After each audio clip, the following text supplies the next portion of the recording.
Hello my dear friends and welcome to StudyIQ. I am Joy and today in this lecture we will discuss about the rule book for the 2015 Paris Agreement. Now let us understand what are the objectives of this rule book. But before going to the objectives, let us have a brief understanding about the Paris Agreement. The Paris Agreement seeks to keep the global average temperatures well below 2 degrees Celsius from pre-industrial times. So this is the objective of Paris Agreement.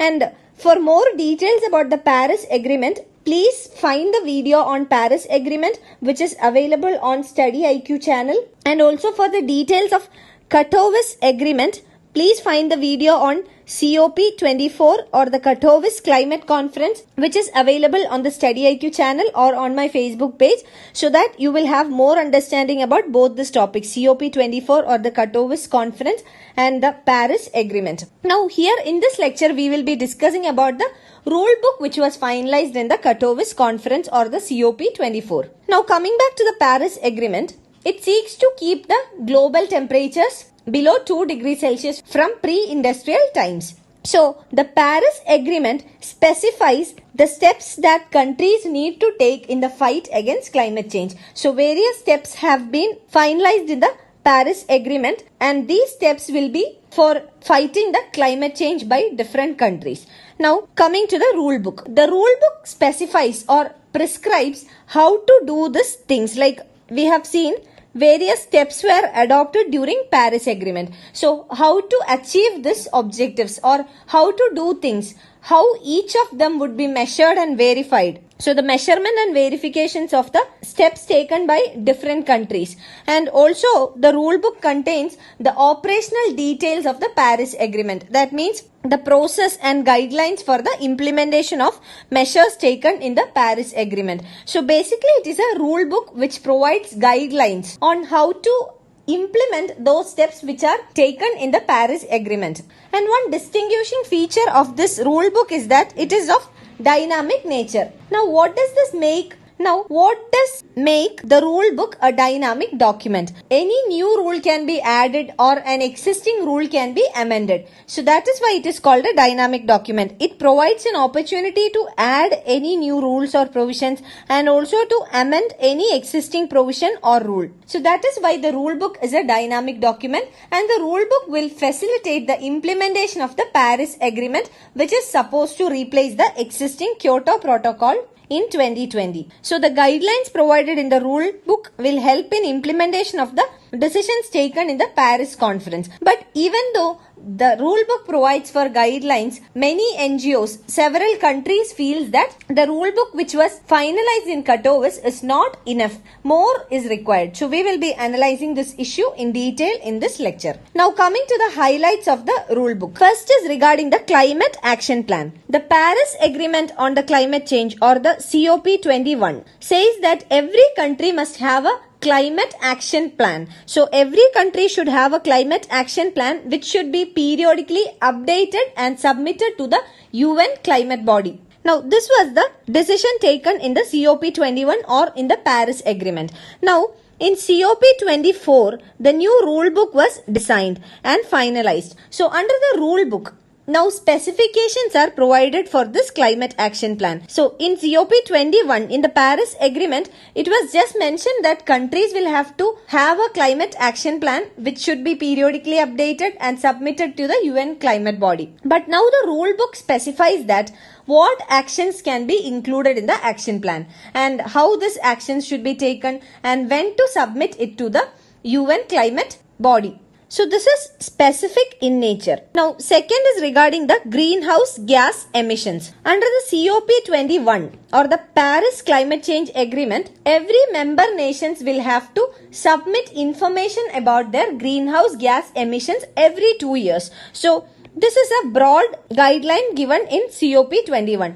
So, every nation will have to submit information about greenhouse gas emission, and this should be done in a period of 2 years interval or frequency of 2 years. Now, the rule book is more specific. Now, the rule book specifies which gases are to be measured and what methodologies are to be used. What are the standards that should be applied while measuring? and also the kinds of information to be included in the submission. So it is more specific. Now the third highlight is regarding nationally determined contribution. Article 4 of Paris Agreement mandates nationally determined contribution by the countries. It is the NDC or the nationally determined contribution. The rule book says that support shall be provided to developing country parties for the implementation of Article 4.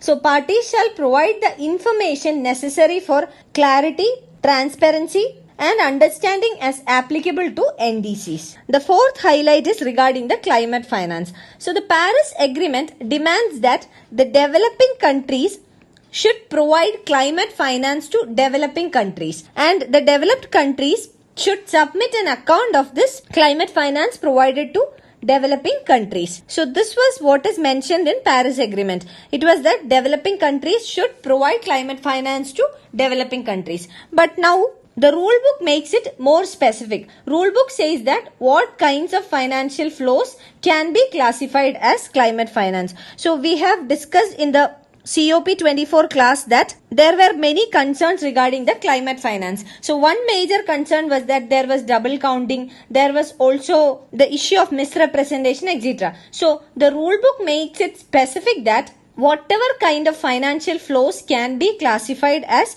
a climate finance, like loans, concessions, grants, etc. And it also specifies how they should be accounted for and the kind of information about them needed to be submitted. So it brings in more accountability and transparency. Now let us understand what are the contentious issues here. The first one is regarding the carbon credits. So an emissions trading system already exists under the Kyoto Protocol. And this emissions trading system has become ineffective over the last few years, and this will end with the end of the Kyoto Protocol in 2020. So, Article 6 of the Paris Agreement talks about setting up of a market mechanism for trading of carbon emissions or the carbon trading. So, what is meant by carbon trading? Carbon trading or a carbon market will allow countries or industries to earn carbon credits for the emission reductions they make. Every country or industry would be required to make some kind of carbon emission reduction. So if the reduction is in excess, they can trade this excess of reduction made by them. So these carbon credits can be traded to the highest bidder in exchange of money. And the buyers of the carbon credits can show the emission reductions as their own and use them to meet their own reduction targets. So this is carbon trading. Now what is the concern here? In the last few years, several countries have moved out of the Kyoto Protocol and no country was feeling compelled to meet the 2020 emission reduction targets. So with this, there is no demand for carbon credits. So what is the result of it? As a result, many developing countries like India, China, Brazil, etc., they have accumulated large or huge amounts of unused carbon credits,